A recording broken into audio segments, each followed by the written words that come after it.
Ya,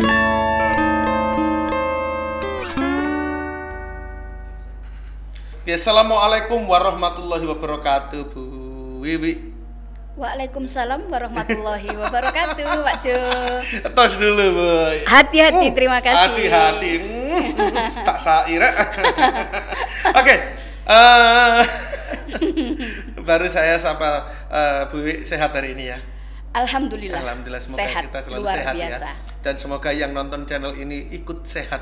Iya, dan juga bertambahnya rezeki juga, amin. Amin, ya Allah. amin. Oke, Bu Wiwi, selamat datang di channel Welcome to My Class. Ini channel dari Sekolah Wijaya Putra. Terima kasih. Bu Wiwi ini adalah seorang guru yang kebetulan adalah guru bahasa Indonesia, betul? Betul. Ya? Sudah berapa lama jadi guru bahasa Indonesia, Bu?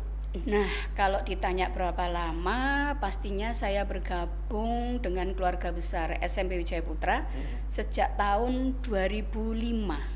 Tahun 2005 bergabung Betul. di keluarga SMP Wijaya Putra. Wijaya Putra. Oke. Kan di Wijaya Putra kan kompleks, Bu ya. Ada SMP, ada SMA, ada SMK gitu. Hanya di SMP aja kah?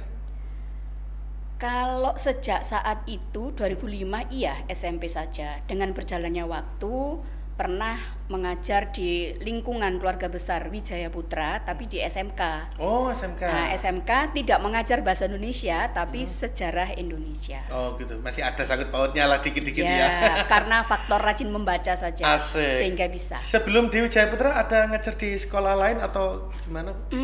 Kalau profesi ya, tentang profesi ya, sebetulnya pernah menyimpang saya nih Pak Ju. Nah, menyimpang. Pernah menyimpang, tidak sesuai dengan disiplin ilmu yang saya pelajari. Oke. Saya lulus S1 Pendidikan Bahasa dan Sastra Indonesia, itu di Universitas Swasta Surabaya. Oh, salah satu universitas swasta. Ya, Oke. lulus tahun 90. Nah, 90 saya masih kelas berapa ya? Masih SMP saya. Jadi kalau dibilang angkatan tuh saya angkatan 85. Oh. Di kampus itu. Belum lahir saya. Ya, lulusnya tahun 90. Nah, tadi Pak Jo kan tanya toh, pernah mengajar atau enggak. Nah, karena saya ini dari sekolah pendidikan guru, nah otomatis saya sejak di kampus itu saya ngajar juga. Oh. Nah, ngajarnya serabutan waktu itu. Ngajar pramuka iya. Pengalaman pramuka. Iya. Posisi terakhir di pramuka itu Pandega saya itu. Boleh.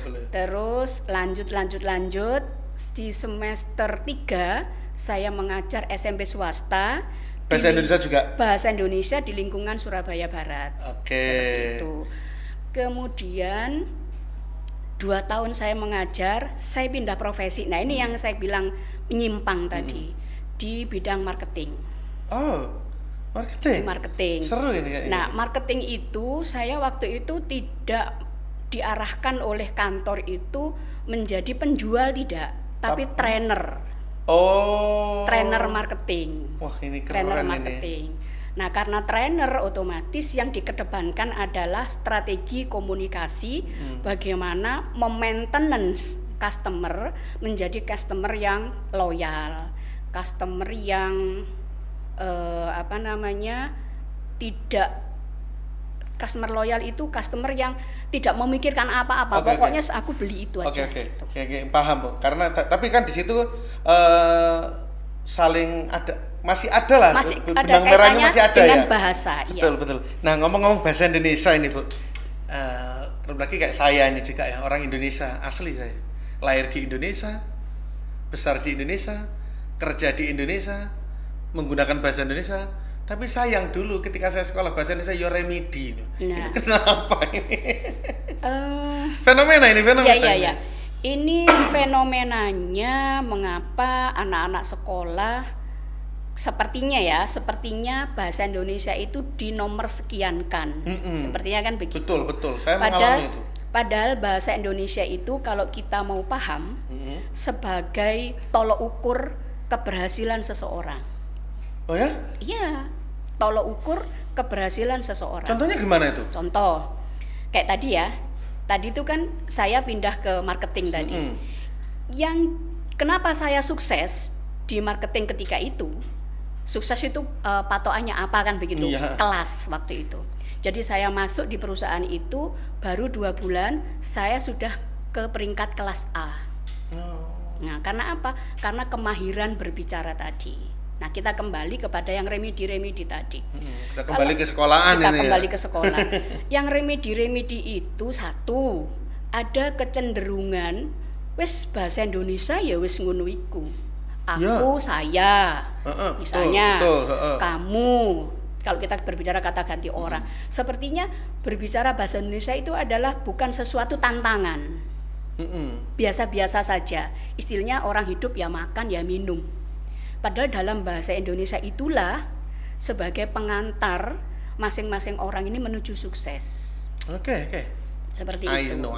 Ya. Kenapa remedi? Satu, ada faktor tidak peduli, kadang juga ada. Faktor meremehkan juga ada. Betul. Kalau guru otomatis sudah dituntut secara naluri, karena guru ini kan guru sesuai dengan bidang yang dia pelajari. Bagaimana naluri profesinya, naluri gurunya itu membimbing anak-anak bisa menjadi penutur bahasa Indonesia yang baik dan benar, itu konsep. Karena konsep pendidikan itu dalam bahasa ya, dalam bahasa itu satu, mengutamakan bahasa Indonesia. Yang kedua, menguasai bahasa asing. Menguasai ya, bukan mengutamakan ya. Menguasai bahasa asing. Yang ketiga, melestarikan bahasa daerah. Ini konsep. Pertama adalah mengutamakan bahasa Indonesia, menguasai bahasa asing dan melestarikan bahasa daerah. Konsep pendidikan berbahasa di Indonesia. Oke. Ini saya setuju. Jadi jangan sampai ke Inggris. Bukan berarti kita memandang sebelah mata orang yang sok ke Inggris, bukan. Tapi harus imbang. Diutamakan dulu bahasa Indonesia. Terkadang ngomong bahasa Indonesia untuk yang zaman sekarang belepotan juga, campuran antara bahasa keseharian, bahasa daerah keseharian dengan bahasa Indonesia yang kayak gimana ya? Ya saya rasa ini aneh, tapi sudah terlanjur ini. Satu contoh coba lihatan loh, lihatan ini apa gitu loh? Kan nggak ada di bahasa Indonesia lihatan. Iya. Nah, itu apa itu maksudnya gitu, Bu? Jadi gini Pak Ju, fenomena pengaruh mempengaruhi antara penutur dan pendengar, antara penutur dengan lingkungan ini sangat dominan. Sangat dominan. Kalau di dalam rumah terbiasa menggunakan bahasa Inggris misalnya, pasti bahasa Indonesianya juga dipengaruhi oleh bahasa Inggris. Ya toh? Saya tadi bilang oke itu bahasa Indonesia, bahasa Inggris. Padahal kalau kita mau konsisten dengan bahasa Indonesia, bisa diganti dengan baiklah. Iya, gitu kan ya. Terus di dalam rumah misalkan menggunakan bahasa Jawa, otomatis bahasa Indonesianya juga dipengaruhi oleh bahasa Jawa. Tolong misalnya contoh misalnya ya. Tolong lihatin tadi Pak Cuki ya. Tolong lihatin, padahal kalau dalam bahasa Indonesia tolong dilihatkan, kan begitu. Kalau misalnya kita hidup dengan orang-orang dari Indonesia Timur misalnya, tolong matikan televisinya. Mereka tidak bilang seperti itu. Kasih mati tuh TV. Kasih mati tuh TV. Kan begitu. Jadi memang bahasa Indonesia ini merupakan bahasa yang unik, tapi tidak bisa menjadi bahasa internasional. Kenapa why? Karena memang satu, bahasa Indonesia ini masih banyak kendala yang belum dimaksimalkan menggunakan bahasa Indonesia yang baik dan benar. Jadi istilah-istilah ilmiah itu banyak yang menggunakan bahasa asing. Itu sebabnya bahasa Indonesia sulit menjadi bahasa dunia. Kalau bahasa Inggris mudah, karena kan belahan dunia di dunia ini kan banyak menggunakan bahasa dasarnya adalah Inggris. Tapi kalau bahasa Indonesia sulit. Nah, ini perlu kerja keras dari siapa? Dari warga negara Indonesia khususnya. Kalau hubungannya dengan pembelajaran yang ada di sekolah, Bu? Hubungannya dengan pembelajaran, kenapa anak-anak remedi tadi atau bagaimana? Kenapa anak remedi, atau mungkin ada kan mungkin ya, kalau saya lihat anak-anak pada saat belajar bahasa Indonesia itu kan banyak soal cerita. Nah, sedangkan membaca itu kan juga kadang-kadang lama, ternyata pertanyaan cuman apa yang dimaksud di alinea keempat gitu. Misalkan gitu ya kan. Ada yang sudah bosen duluan gitu loh. Jadi gini, kenapa bahasa Indonesia banyak yang remedi? Tadi Pak Ju mengatakan bacaannya banyak. Nah, sebetulnya ini karena faktor pembiasaan anak saja. Kalau kita belajar dengan melihat bangsa-bangsa lain, bangsa-bangsa maju ya misalnya kayak Jerman misalnya, Norway misalnya, itu ya, Jepang misalnya, itu bangsa-bangsa yang gaya atau kebiasaan berliterasi itu sangat tinggi. Sangat tinggi. Siap. Bu. Ini kayaknya kalau dijelaskan sekarang ini enggak selesai dan sangat seru ini.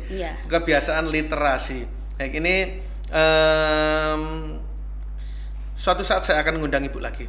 Terima kasih. Kita harus ngobrol terkait dengan tadi literasi, penggunaan bahasa dan mungkin ada bahasa-bahasa serapan dan lain sebagainya yang pasti aplikasi di sekolah.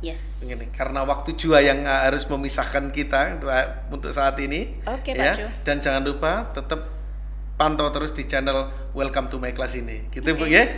Nah, siapa terima kasih Bu Wiwi untuk kehadirannya di hari ini. Kita ketemu lagi esok. Terima kasih sudah diundang. Assalamualaikum. Waalaikumsalam.